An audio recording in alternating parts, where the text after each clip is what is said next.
Good evening. Welcome to the Heart and Soul Podcast, a space where words, people, and stories matter. I'm so glad you're here. Tonight, we have returned to the Heart and Soul Conversation Room, where we are going to chat about a topic near and dear to my author's heart, audiobooks. Why? Because June officially celebrates the world of audiobooks. Who knew, right?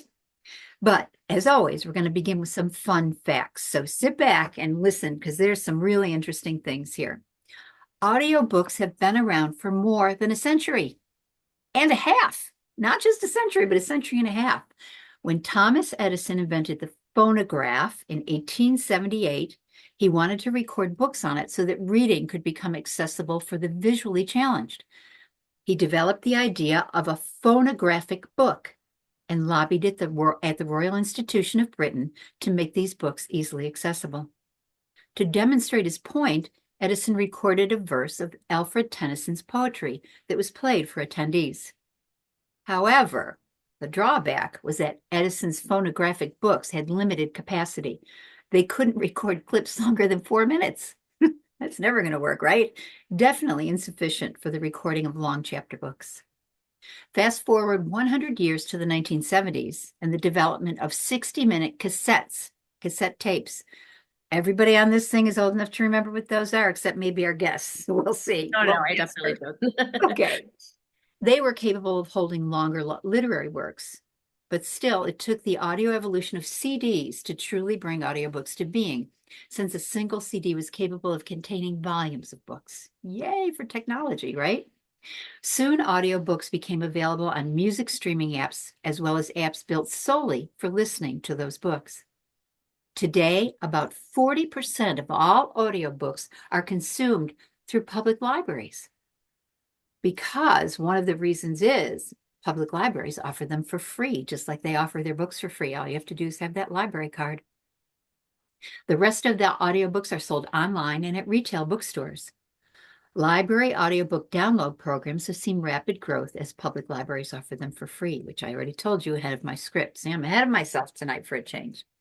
In addition to entertainment, audiobooks have become valued tools in our society for the hearing impaired, the visually impaired, and those who struggle with the ability to read, write, understand, and use written language in everyday life.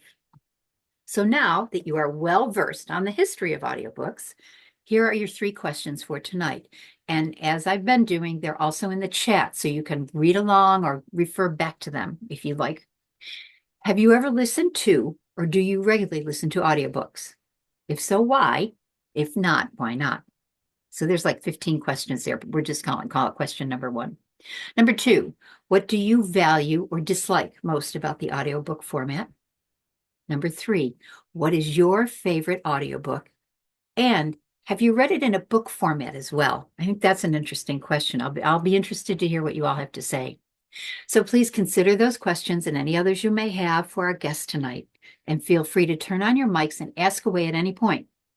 Otherwise, if you will stay on mute, so if you sneeze or the dog barks, it doesn't interrupt our podcast.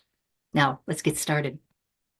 Tonight, in celebrating Audiobook Month, we are welcoming one guest, but she is an expert on audiobooks from just about every single angle.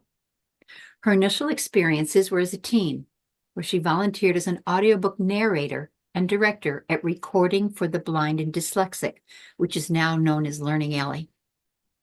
She went on to work as a studio manager of audiobook recordings at CSM Sound Studios in the Big Apple.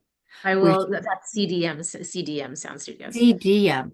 Yeah. That's my mistake. Thank you for that. Yeah. Where she gained skills in session engineering, post-production, and editing, eventually working on Grammy Award-winning audiobook Earth by Jon Stewart. Later, she began offering narration and post-production as Go Bunny Media, which has since evolved into Imperium Productions, encompassing a full range of audiobook production services, as well as development of other media, such as theater, podcasting, and apps. Ooh, it makes me a little nervous about tonight's podcast. Be kind. She has worked on hundreds of audiobooks, including many award-winning projects with authors and narrators such as Dolly Parton, Malula Yousafzai, David Foster Wallace, Nora Roberts. I bet a lot of you have read her books.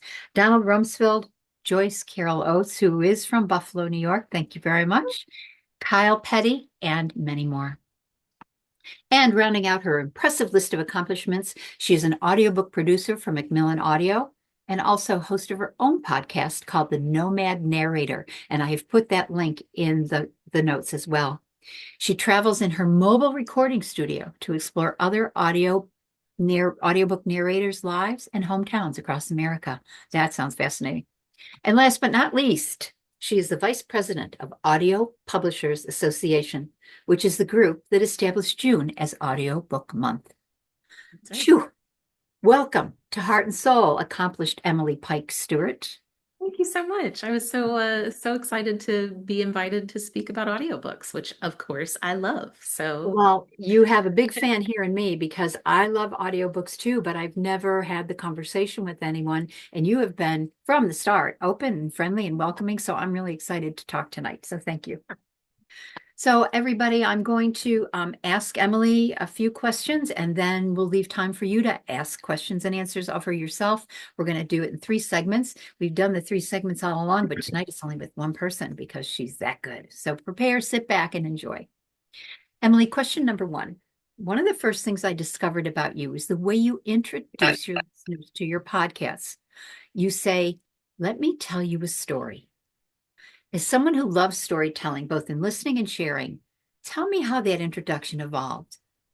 okay, so it's really interesting you ask this because I didn't remember where I came up with like the opening and closing of my podcast. I decided it needed to have a specific opening and a specific closing. And actually, now that I'm saying this, the story that I was going to tell is about the closing, so maybe it doesn't apply. Well, that's okay. I don't, It's your yeah. question to answer however you wish. How's that? Well, I don't remember exactly where the opening came from. I So there's think no grandma who started, let me tell you a story or anything no, romantic I like just that. when I think about how I felt about being on the road and wanting to interact with people about the story, not only the stories that they were telling, but the stories and the places that shaped them as storytellers. There's just, I mean, that's like my instinct in all of my work is let me tell you a story. Let's interact with this story together. Let's lean into this. And it just feels like such a great way to start things. There's once upon a time and there's other ways to start a story, but I think just the invitation to be in this moment together. Let me tell you a story. And like, of course you want to know what comes next after that. So that's just kind of how the beginning of that started. And then the ending, the thing I say at the end of every episode is, I'll see you on down the road because I feel like that's just a nice way to say goodbye to someone because you never know when you're going to cross paths again or how it will be or on what plane of existence even. So I just always felt like that was a nice way to say goodbye. And I have used that phrase over the years, just saying goodbye to anyone that if I'm visiting them and I'm leaving, if we've bumped into each other, I've said that to loved ones the last time I've seen them. Oh, And what I didn't realize though is it actually, I think, came from a movie that I saw called Nomadland. I don't know if you've ever watched that movie. It's so good. no, I have not. It's But your podcast is called The Nomad Narrator. Yeah. right. So And clever.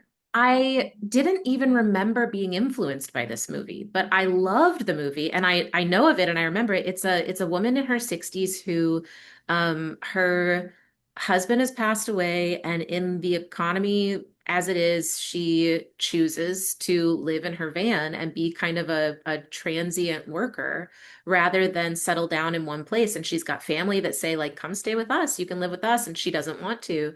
And there's something about life on the road that just calls to her and that she wants to be out there living in this different way. And it's kind of about these communities across America that choose this same style of living and, why people just it's a very deep exploration of kind of the American spirit and also just the human spirit versus hardship and freedom and all Was different it kinds. a documentary? No. So was the actress, I think I saw this. Frances McDormand, I think Yes, the I actress. saw Yeah, this movie. It's fabulous. yeah, Frances wonderful. McDormand was extraordinary in it. Extraordinary. Yes, she's wonderful.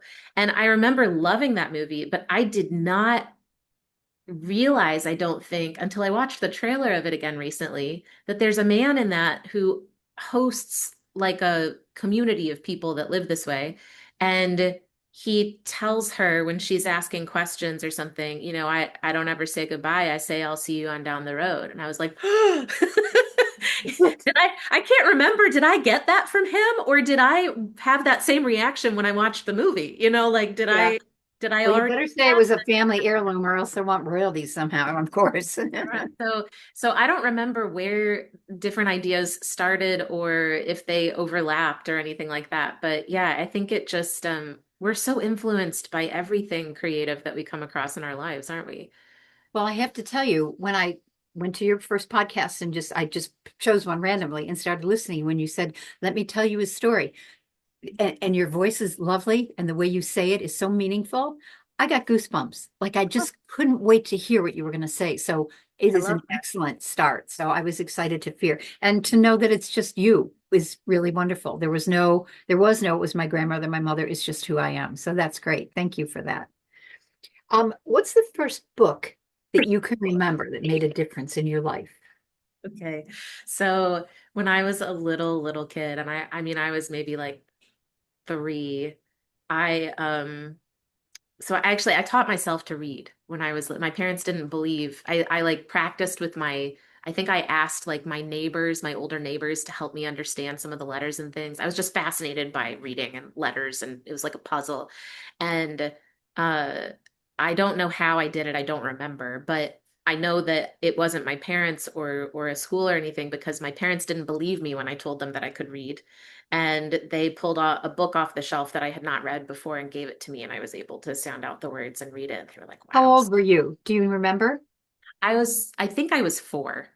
That's pretty extraordinary right there. Yeah, but so that book definitely, but I don't remember what book that was, and I don't think they remember either. There's a video of me reading The Cat in the Hat, and it's like my first audiobook narration. It's really cute. It's so cute because my dad like set up the camera and he's like trying to get me to read, and I don't want to be on the camera, and like it was really sweet. But so Cat in the Hat, yes, but the first book that I really remember being very impressed, like that impressed itself upon me very very wonderful children's book by the name of Fire Fire by Gail Gibbons. And I don't know I've if you never know heard Gail of it. Gibbons, but Never heard of it. she wrote these books that were like explaining different things to kids. And I was fascinated by this book about fires and how you handle different fires if they break out and how you like protect yourself from it's like a manual on fire It's a little safety for scary for a 3-year-olds kid. essentially. No, it made me feel so safe. It was like I knew exactly what to do in case of an emergency. And I read this book with my babysitter so many times. There was a lady who watched me sometimes when I was real little, and I just absolutely adored her. Her name was Amy, and she would come during the day. And there were days that I made her read this book to me so many times that she asked my parents if she could hide it because she just couldn't get another time. And I was Okay. obsessed with this book. And so it was so funny because I have little nephews now, and the little one is really similar to me. And I was like, I think he might like Fire Fire. And so I ordered it. I ordered a copy of Fire Fire. And it's hilarious because like it has things like tips on fire safety in the back and it says don't smoke in bed. And it's like things from like the 1980s that you not even think about anymore today. But so we're reading this. And so I read him and my older nephew the whole book. And the little one was like, oh man, I really like that. And then they went to sleep. They were spending the night. And the next morning he wakes up and the first thing he says, Aunt Emily, can we read that fire book again? See, you have a fellow soulmate.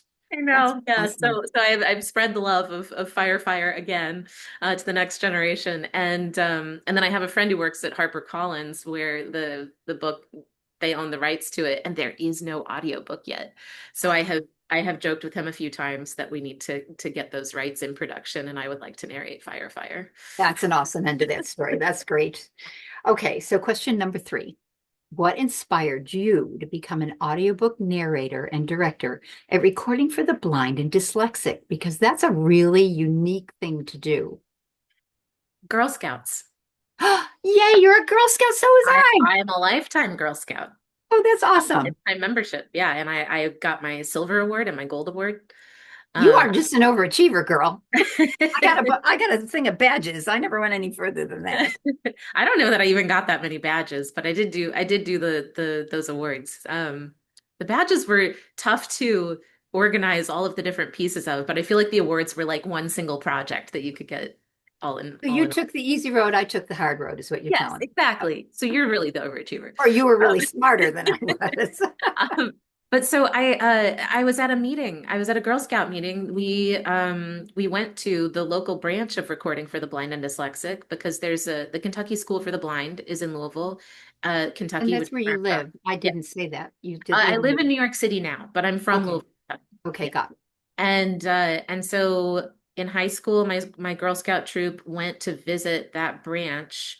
So there's the Kentucky School for the Blind, the American Printing House for the Blind, which is a national organization, and then who also produce audiobooks for the National Library of Congress.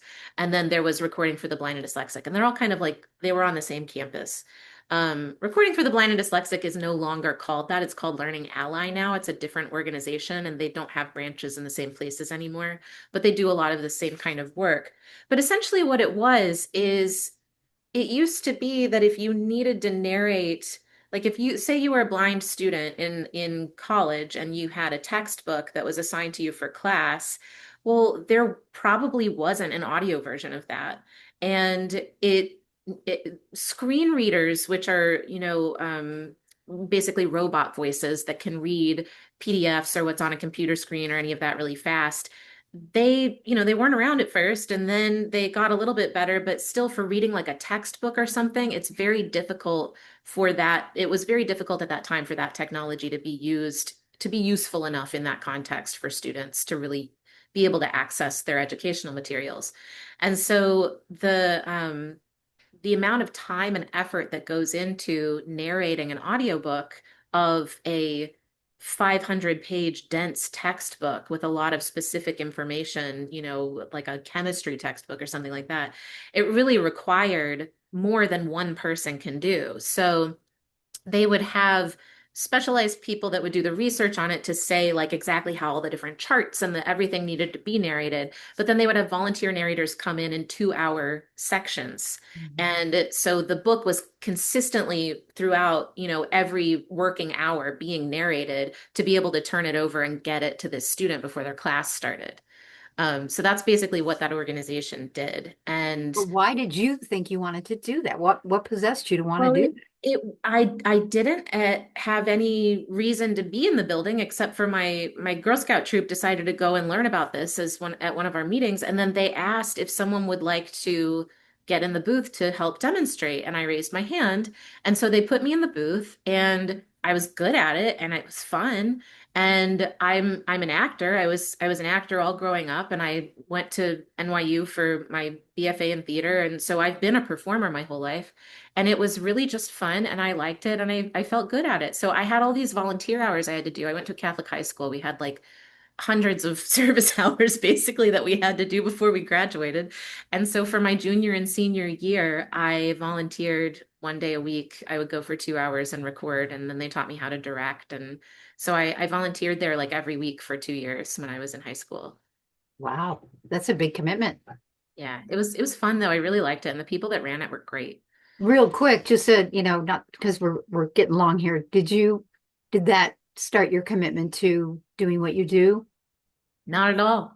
I went to school for theater after that. But while I was in New York, the headquarters of Recording for the Blind and Dyslexic was there, and I started volunteering with them. And then about a year and a half or so after I finished, no, I guess it was about 2.5 years after I finished college, I ended up needing to have a better job than what I had. I wasn't able to cover all my bills. And so I found an ad for a boutique recording studio, an audiobook recording studio that needed an office studio manager.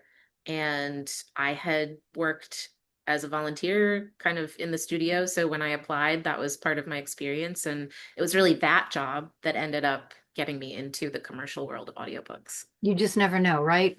Oh no, never know. It was crazy. Like the whole story is even longer and more kind of amazing than that. But I won't get into the whole thing because I know we've got a lot of other stuff to talk about. Great. Well, thank you. Thank you for all your answers. They were great. So, everybody in our audience tonight, I want you to know that you are, I gave you your three questions and they are in the chat. So please have a look at them if you weren't here when we started. But this is your time. Like I said, we're going to take a break in between the three sessions. So if you have any questions for Emily, or if you want to share anything about your love of audiobooks or not, that's okay too, or your favorite book or anything like that book related, this is your time. Just turn on your mic and let's go. Sometimes it takes a while to turn on your mic. I know. Anybody tonight? What are you listening to now? So Bryn, one of our listeners just typed in a question. So she would like to know, what are you listening to now as an audiobook, Emily? Gosh, let me see. Oh, good. You've got samples? Oh, good. Can you show them? I love show and tell. I'm listening to a couple of things. Let me see what I've got. And I listen across various platforms. Do you do it on your phone? Is that what you're doing? You're looking at your phone? Yes. Oh, sorry, you can't see. I've got Yeah, no, that's fine. I just wondered.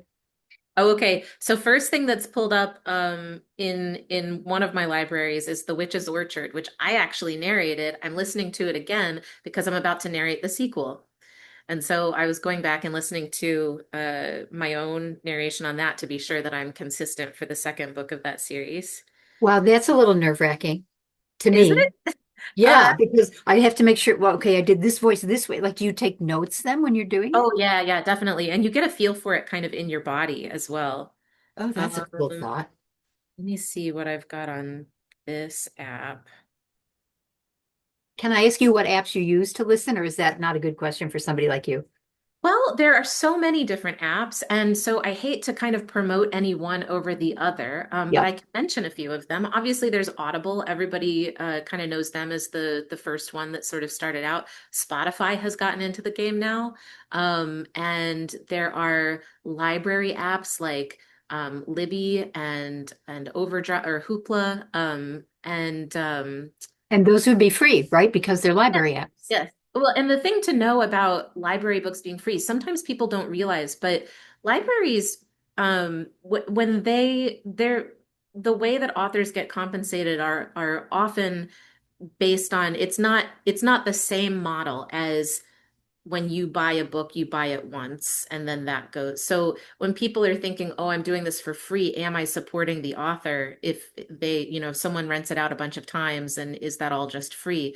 Going to the library is a wonderful way to support authors. It's also wonderful to get it on your own, on, anytime that you purchase it through an app. That's a wonderful way to support authors and narrators and everybody. And then if you're getting it for free outside of the library, that's probably piracy, and it's not a good way to support that creative Right. ecosystem. Exactly. So that's just something to keep in mind.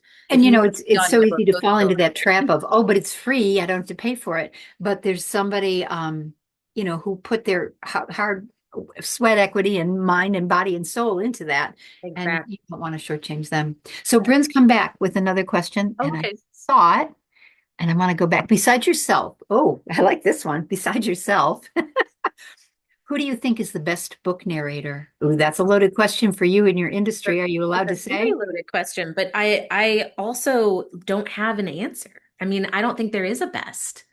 I think that it depends on so many factors. It depends on what genre it is. It depends on Mhm. what the story is. It depends on, what the style even of the book is. If it's something that's really deep in depth in a first person narrative, that's completely different than sort of a third person narrator that is watching everything.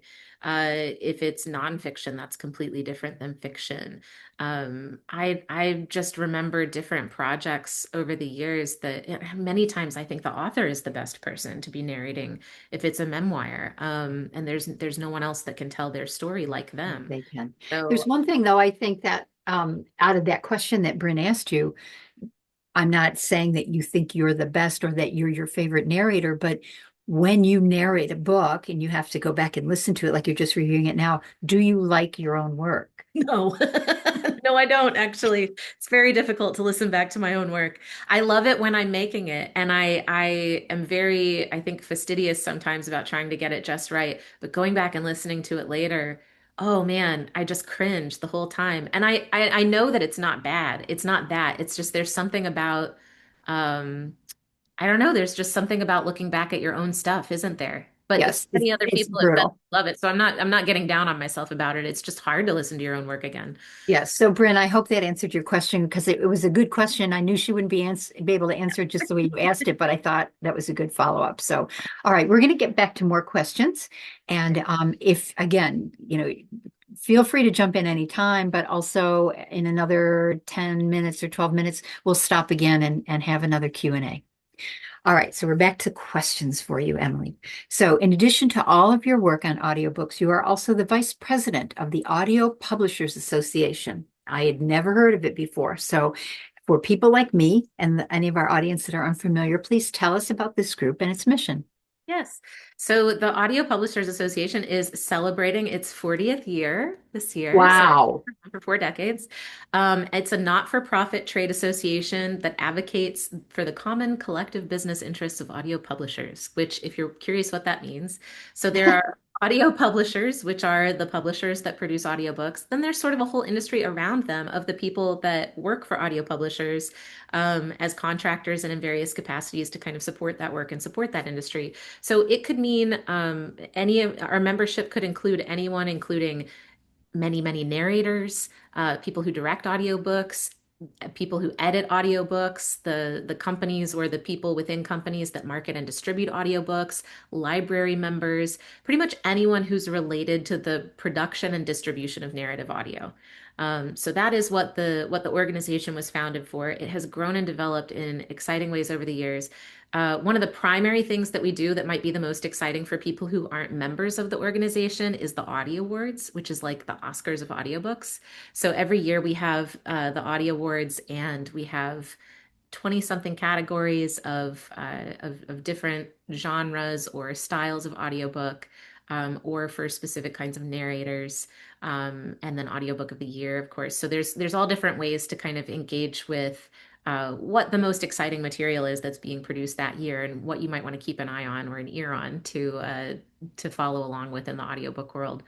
Um, and we primarily focus on doing whatever we can to make the audiobook industry healthier and even better than it already is. It's been growing phenomenally over the last decade, and we just continue to keep trying to rise to meet that growth and to open up new opportunities for people to enter the industry, to understand how to work in audiobooks, and to continue to raise the standards of audiobooks for our consumers and everybody that loves what we make.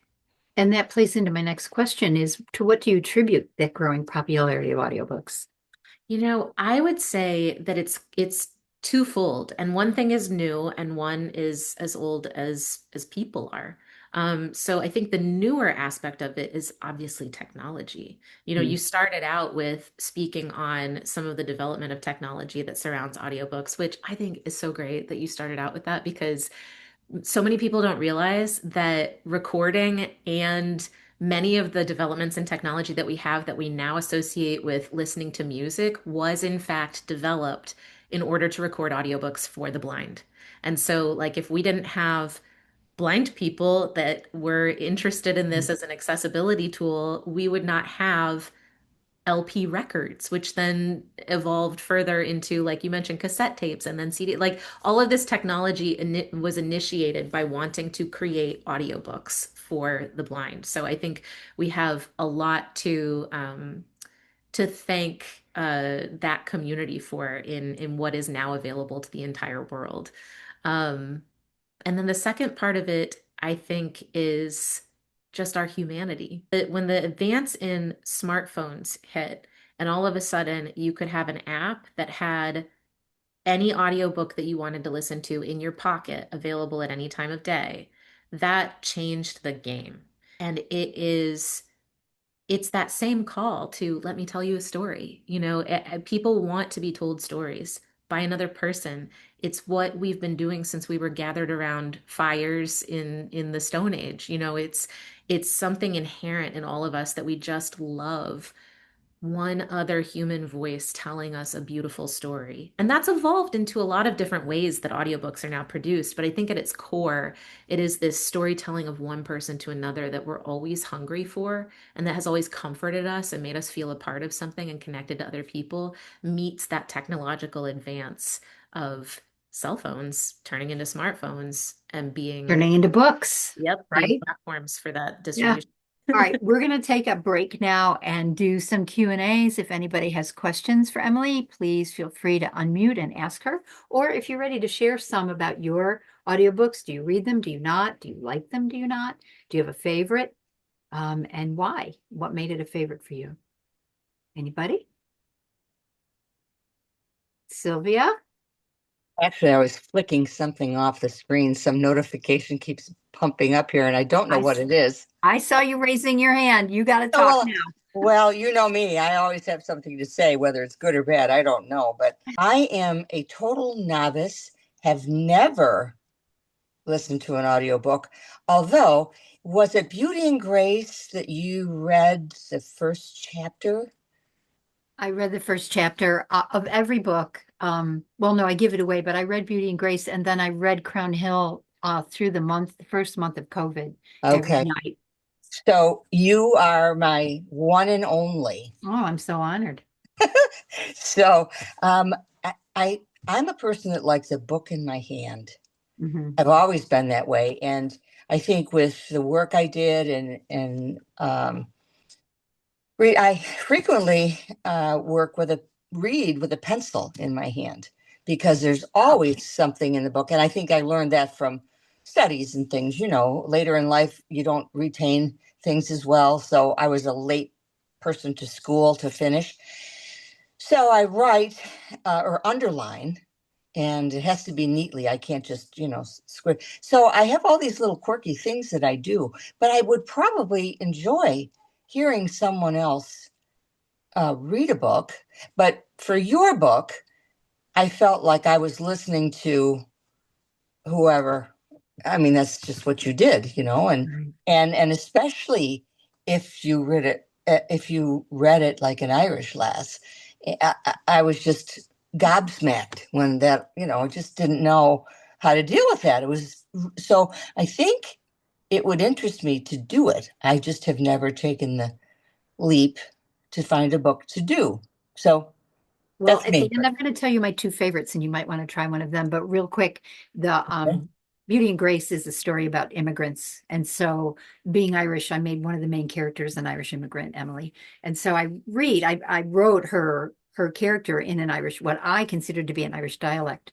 And then I went to Dublin to the International Dublin Writers Festival. I was invited to speak there. And while I was there, I did a presentation at their oldest book club in Dublin, right, or bookstore in Dublin. And so I got done with the presentation, and I always read from the beginning of any book that I present. So I read this first chapter, which is very short. It's like, or a section from it, it's like 2 pages. And I read it in the Irish brogue.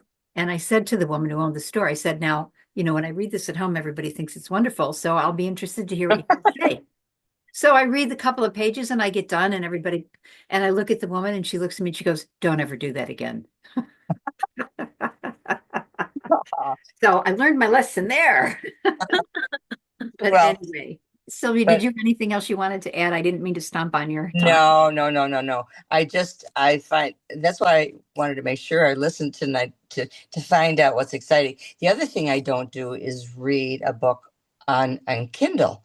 I just because I'm I pick up a computer or my laptop or my cell phone, and if I click something and everything goes away, I just think, how can I do that if I'm going to be reading a book? And Right. sometimes I go back and I read a passage again if I get to the end of it, and I read very fast. So I can be kind of going back and forth. So I just don't know.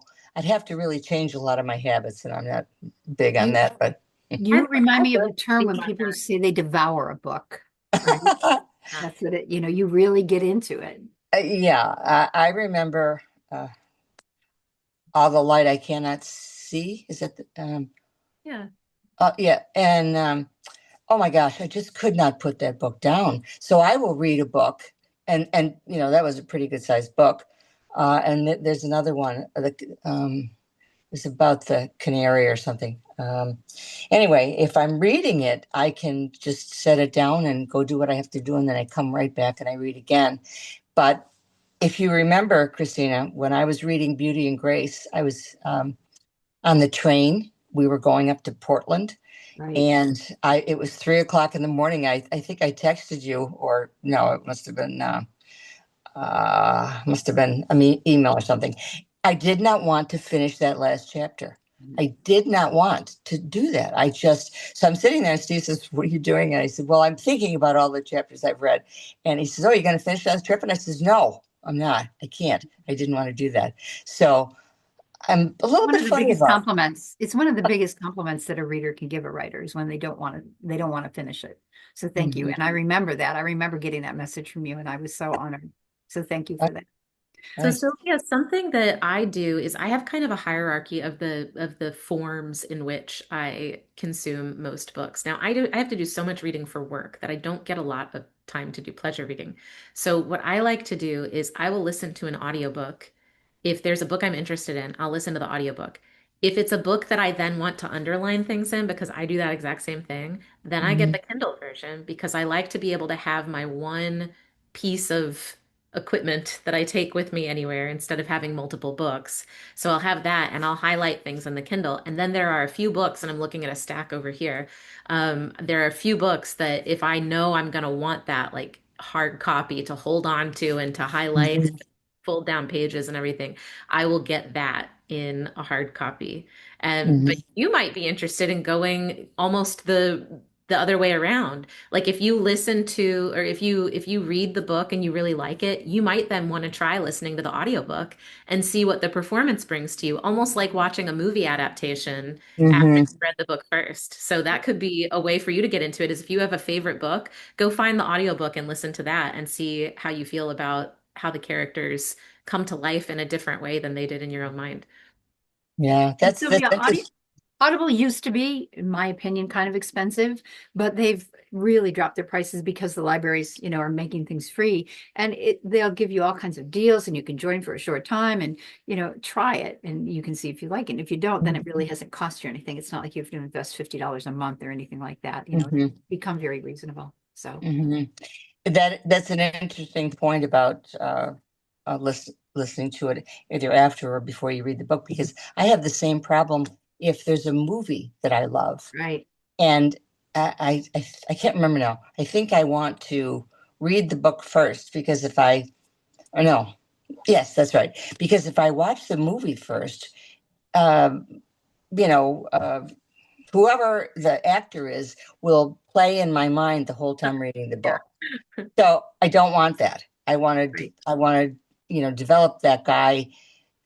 Well, now on the other hand, if it's Robert Redford or Tom Selleck, that's okay. Well, it can't be Robert Redford anymore. I'm just mentioning that one. I know, All right. but You're gonna, that's an we've got interesting. a few more questions for Emily before we have to kind of wind down. So I want to keep moving. Sylvia, thank you. I'm always so grateful for your part in bringing conversation to the table. Thank you. You're welcome.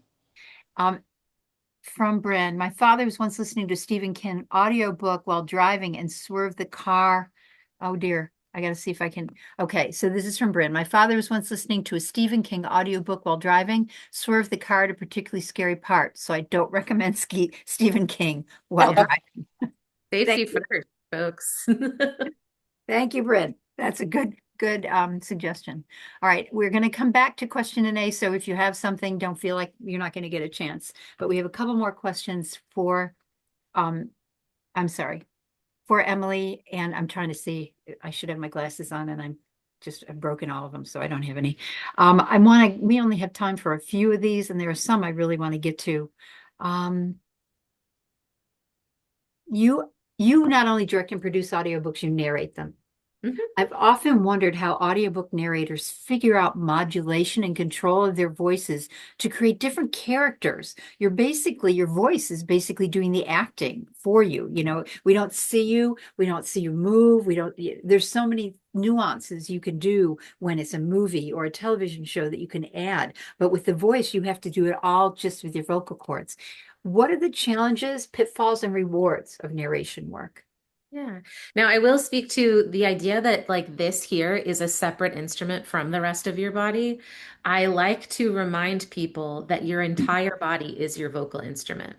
And so when you're acting as an audiobook narrator or a voiceover artist, it is actually your entire body that is involved with that work. And sometimes you might be sitting very still and you might be able to, only be using this sort of visibly. But the reality is that every single cell of our bodies is part of the instrument that creates our voice. There are 206 bones in the body. Every single one of them is a resonator. And even all the way down to my pinky toe is part of what causes the sound that comes out of my mouth. The difference in muscle tension throughout your entire body, the difference in how open or shallow your breathing is, and that's your entire torso, and that's can be related to tension in your thighs or anything. So your entire body is your lived experience of being a human in the world, and that is what creates this instrument that your voice comes out of. Wait. Could you just repeat that your entire body, the experience of your entire body is what creates the instrument of your voice? Yes.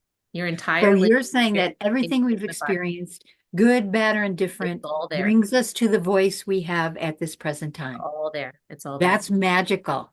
Yes, it really is. It's like an ever-evolving fingerprint. There is nothing that can ever match your voice ever. That is amazing. I just love that whole thing. Yeah. Okay.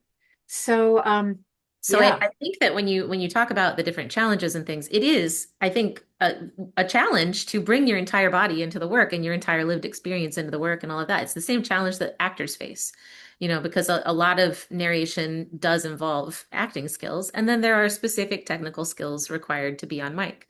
So I think that the biggest challenge is probably some of that acting work and having the emotional availability in your body. And you can watch some narrators, they'll live narrate online, and you can see that how much the material moves them. Sometimes we'll start crying, not be able to make it through something, have to start again.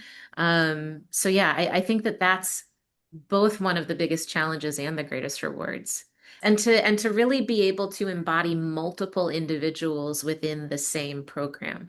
Because when you watch an actor on stage or when you watch an actor on the screen, they're focused on one individual. An audiobook narrator, you're playing all of the characters. And so you really have to do the work of getting into each of those personalities and understanding them and being able to present whatever their lines are or whatever sometimes there's chapters from different viewpoints as well, to present all of that from that character's perspective and point of view, and to be able to do that in such a way that the audience can tell the people apart.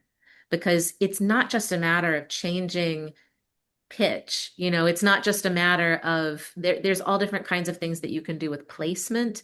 There's different things you can do with tempo. There's different things that you can do with dialects. And all of these different things, can come into play when you're creating characters that are distinguishable from each other. So can I ask you, when you record, when you narrate, are you standing then? Do you have to stand the whole time in order to emote the way you're speaking? Most narrators don't, but some do. I've gone back and forth. Interesting. Because Mhm. I think I tried to, in my own little world, record one of my books once and narrate it.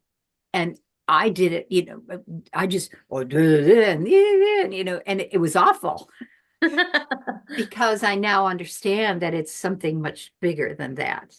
And I really appreciate your explanation because that makes so much sense to me, to bring your life experience into your voice and then use that to create these different characters. That's powerful.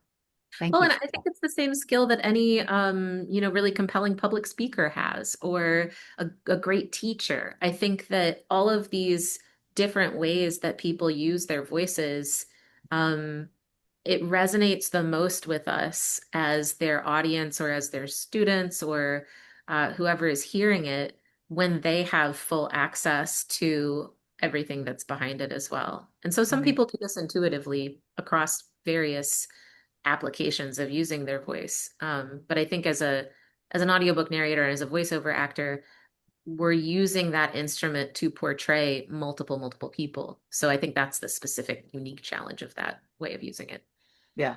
I would, that was the thing and I'm certainly not a narrator, but that was the thing that got me. It was like, well, wait, I have how many characters and I have to sound different for either one? And no, that wasn't And working. it's neat too to listen to a bunch of different audiobooks and to realize how some narrators do it, because some of them you honestly can almost like you almost can't even pinpoint the changes that they're making, but you can tell from You can something in tell. the context of the way that they're speaking that they're a different person now.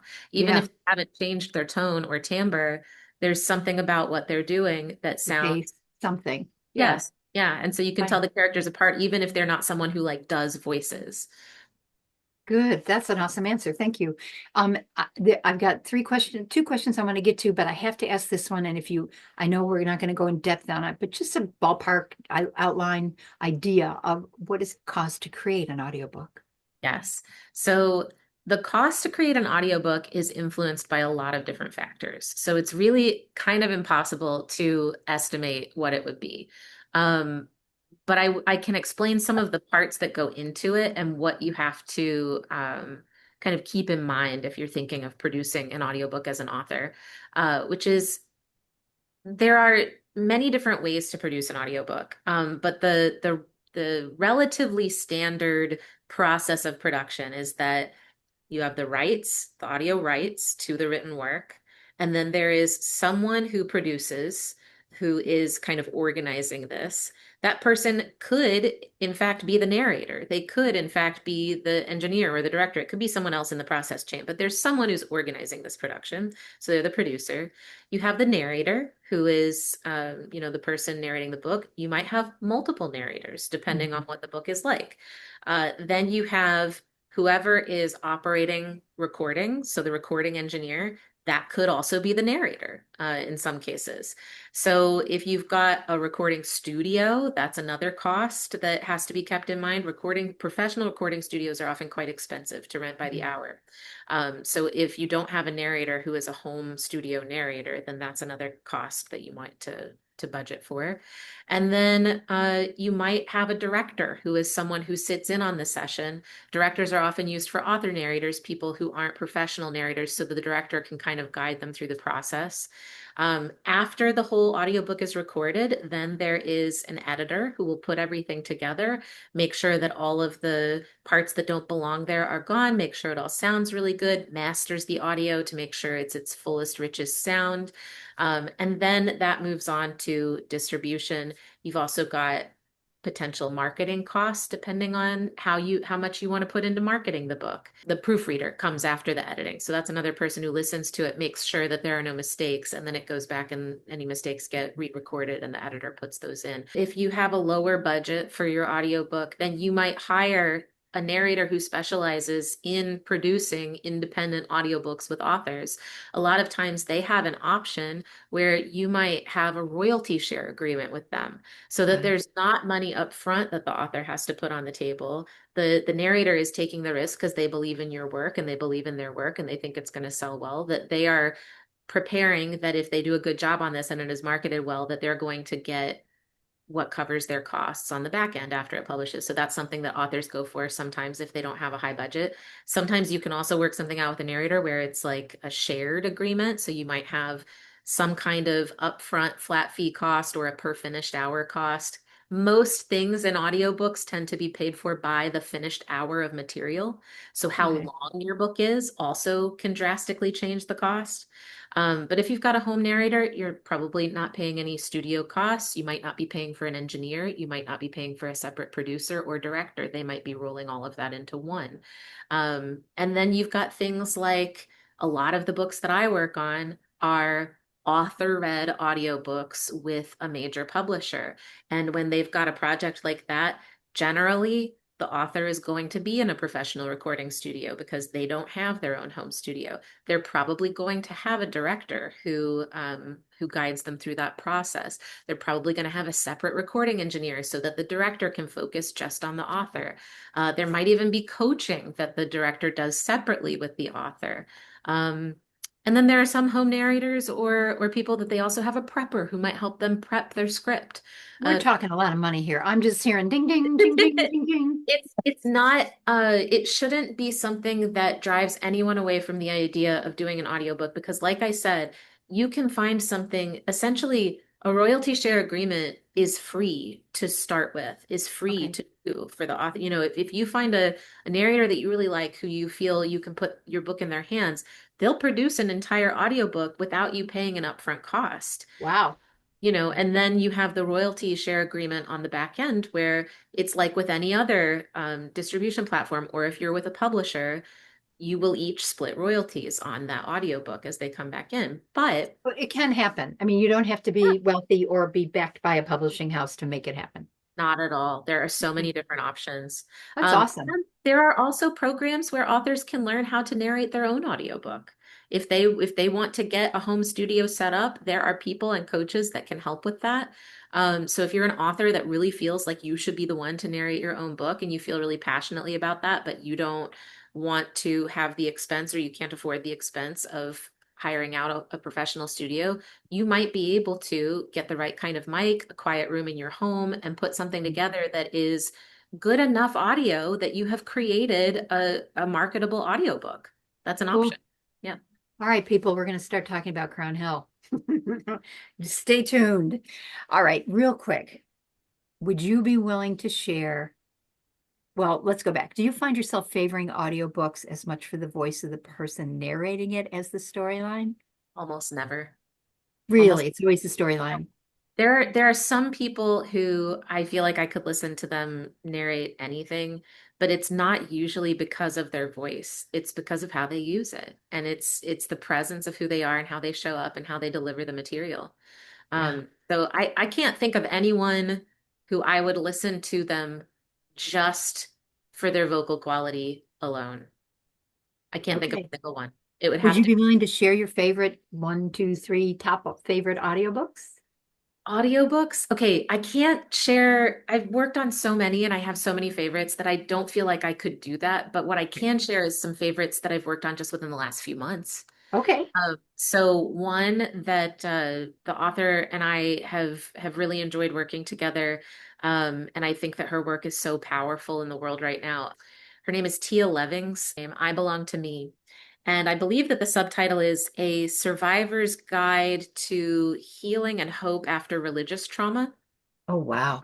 And so Yes. this is a real story. This is personal, first So person. her real story is her memoir, which was A Well-Trained Wife, which is about her escape from a fundamentalist Christian patriarchal cult, essentially. So I'd recommend starting with her first book if this topic interests you, because her first book is a memoir of everything that happened to her.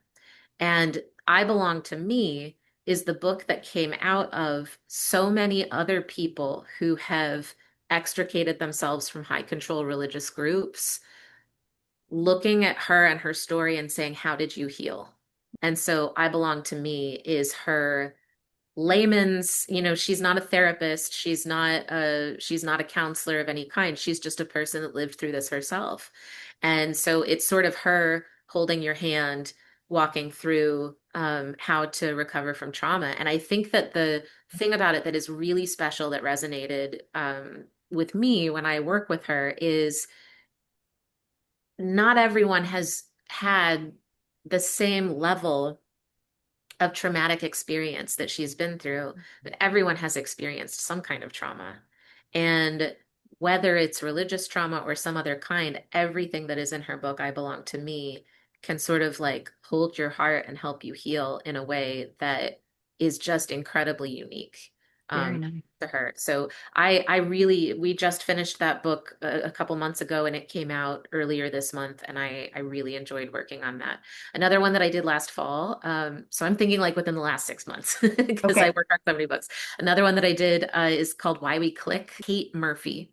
She wrote another book a couple years ago called you aren't listening. She Sounds like does my mother. wonderful kind of deep dives into certain aspects of the human experience and very backed up by all kinds of deep research and interviews with people and making really interesting connections across different aspects of this experience to write a very compelling book, exploring things that people don't necessarily think about. So Okay. Anything light? anything light. I haven't worked on anything light in the last 6 months because of just the virtue of the kinds of books that I work on right now and the imprints that I focus on.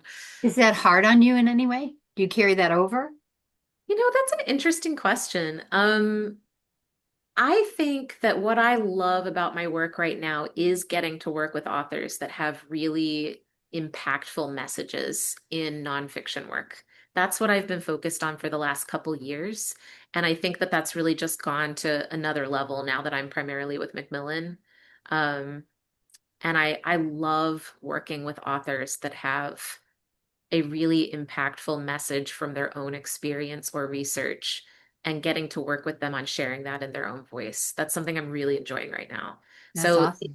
these things may feel heavy, but it's not heavy at all when you're working with someone that cares about what they're doing. It does feel very light in the room and it does feel very joyful for them to get to put their work out into the world and to be doing that in collaboration with other people. So Right. Right. And to be helping, to know that it's going to help. That's really the essential part of it, that it's going to make a difference. I will say Why We Click is a fun book to read because it explains some things that are really sort of wild and out there, but that are very backed up by science in terms of how people's kind of energy fields we can intuit what other people are going to do and say in ways that we don't understand why we do that. And so it kind of goes into like why you click with somebody or why you don't click with them and how to apply that in different ways in your life. And she has some just really fun examples of how that works and things that'll just kind of blow your mind. That So sounds like fun. You're right. yeah, That I does do like sound that like book a fun. lot. Yeah. All right. So anybody have questions for Emily? I know we're late, but I want to make sure we give you time if you need to ask anything. Or do you have any books that you like to talk about or audiobooks? Okay, then I'm going to share two. And Emily, I'm going to ask you about one. Two of my favorites. One of my favorite all-time audiobooks. I don't read them, I don't listen to them a lot, but one of my favorites is Break Shot. And if you've not heard of it, it's James Taylor's book that he read himself. And it's the first 21 years of my life by James Taylor. And the reason I love it so much is, first of all, he tells you that he only did this book. It's only the first 21 years of his life because he waited until everybody died, because he didn't want to hurt anybody's feelings or make anybody mad. And he needed to be able to tell his life as he remembered it and not have anybody else say anything different. But if you love James Taylor in any form, listening to him, and he has had a challenging life in many ways for all his success. If you hear him in his own voice, there's no actor involved. It's just him sitting, and as beautifully as he sings a song, he tells this life story just so compellingly. You'll love it. Absolutely love it. And then I have to ask you, Emily, do you know the narrator Cassandra Campbell? Yes.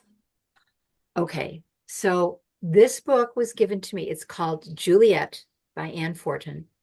It was given to me 10 years ago as an audiobook. I really wasn't into audiobooks. And at that time, the only way I had to listen to them was when I was in the car because it was an audiobook of like, I don't know, 10 CDs. It's a long book. And so I only listened to it when I was in the car. But it got where I started sitting and going out and sitting in the car because the story is fabulous. It's a story about Romeo and Juliet with a whole group of twists. It's fabulous. Cassandra Campbell is out. She plays every character, and there are a cast of them. And she pulls you in like she's a master weaver. I'm now listening to that book for the fourth time. Every Oh, time I get a little lull, I can't wait to go back because the way I feel about you, Emily, and saying, let me tell you a story, is the way I feel about Cassandra Campbell in Juliet. So yeah. if you love, it's fiction, but it's based on the history of how Shakespeare got Romeo and Juliet. It came from a lot of versions, and she's done the research. Like, that's all real, and it's fascinating. So if any of you want to try your first audiobook, Juliet will take you a long time, but if you're looking for something short and you like James Taylor, I would do Rim Shot, or Break Shot, I'm sorry, is what it's called. Break Shot, the First 21 Years of My Life by James Taylor. That's great. Um, I I would love to listen to the one by Cassandra. You've I, got to I do can't, it. You've I got just to I do have it. to read Juliet, them. I can't remember what it was Juliet, about. Juliet. And she does Italian accents. She does kind of New York. I mean, the Oh yeah. woman is so talented. Oh, and she's narrated so many books. Yeah, See, she's definitely one of the people that I think is one of the more recognizable names in narration as far as people who are professional narrators. But there's so many. There are so many amazing narrators. Like that's why it's impossible to say, who's your who favorite? my favorite is. I don't have one. But there are just so many. If you're looking for some of the narrators that have been recognized within the industry as having had a major impact, I would say check out the APA has a Hall of Fame. We just began Oh, in cool. people into our Hall of Fame this past year at the Audie Awards. So we have 5 people in there, and we'll continue to add to that. Audible also has a Narrator Hall of Fame, and so I think they have somewhere around 40 people now. Wow. They've had multiple people inducted in that over the past few years. So I would say check out some of those. But there is no lack of wonderful narration to go and find and to get started listening to a great audiobook. Emily, thank you. Truly, thank you. This has been a joy, and I've enjoyed everything about this podcast tonight, but particularly your approach to the importance of telling stories. So thank you for that. You are an inspiration in that way. All Thank our you. audience tonight, thank you so much for coming. And I hope that tonight's podcast um, gave you something fun to do on a Thursday night. You enjoyed listening to it. Maybe it's going to inspire you a little bit to try an audiobook if you've never done it before, or to go back and listen to one that you really loved before. And also to remember to just enjoy the joy of books in whatever form is good for you. I hope you return to the Heart and Soul Zoom podcast, a place where words, people, and stories matter. Take care. Talk soon.